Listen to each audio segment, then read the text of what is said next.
নমস্কার, সকলকে জানাই আমার আনন্দিত জয়গুরু।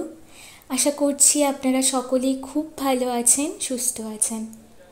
জগৎজননী পরমারাধ্যা শ্রী শ্রী বড় মায়ের শুভ জন্মমাসকে কেন্দ্র করে আমাদের ম্যানমেকিং মিশনের পক্ষ থেকে শুরু হয়েছিল এক ইষ্টমূলক নিবেদন, শ্রাবণ শ্রদ্ধার্ঘ্য। আজ তার অন্তিম পর্ব আপনাদের সকলের জন্যে। শ্রী ঠাকুর বলেছেন, সদবা স্ত্রীর হাতে লোহা, শঙ্খ বলয় এবং কপাল ও সিথিতে সিন্দুর পরার প্রথা যে প্রচলিত আছে, তার তাৎপর্যই হচ্ছে এই লোহা রক্তকণিকাকে সংশুদ্ধ করে রাখে, শঙ্খ অস্থিগুলির পোষণপ্রদ হয়ে থাকে এবং সিন্দুর বৈধানিক ক্রিয়ার বিকারবশত যে বন্ধ্যাত্ব আসে তাকে অনেকখানি নিরোধ করে তোলে।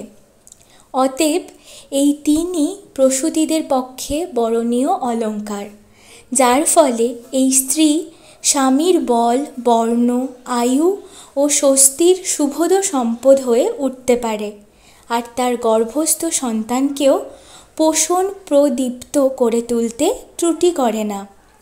তাছাড়া পায়ে বিশুদ্ধ আলতা পরার যে বিধি আছে, তাও সদবা স্ত্রীদের পক্ষে মাঙ্গলিক বিধি। এই আলতা পা ফাটা ইত্যাদি নিরোধ করে তো বটেই, তাছাড়া রজস্রাবকেও নিয়ন্ত্রিত করে থাকে। সূত্র দেবী সূক্ত, বাণী সংখ্যা 52। নমস্কার।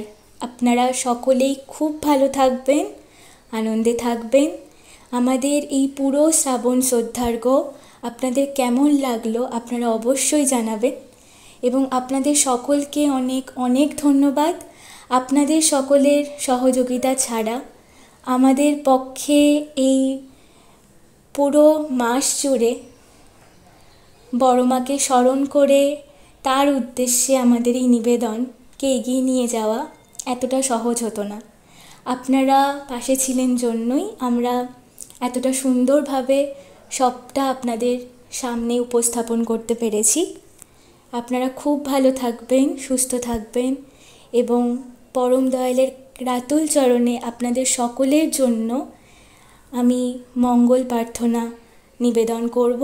তিনি আপনাদের সকলকে খুব ভালো রাখবেন। নমস্কার।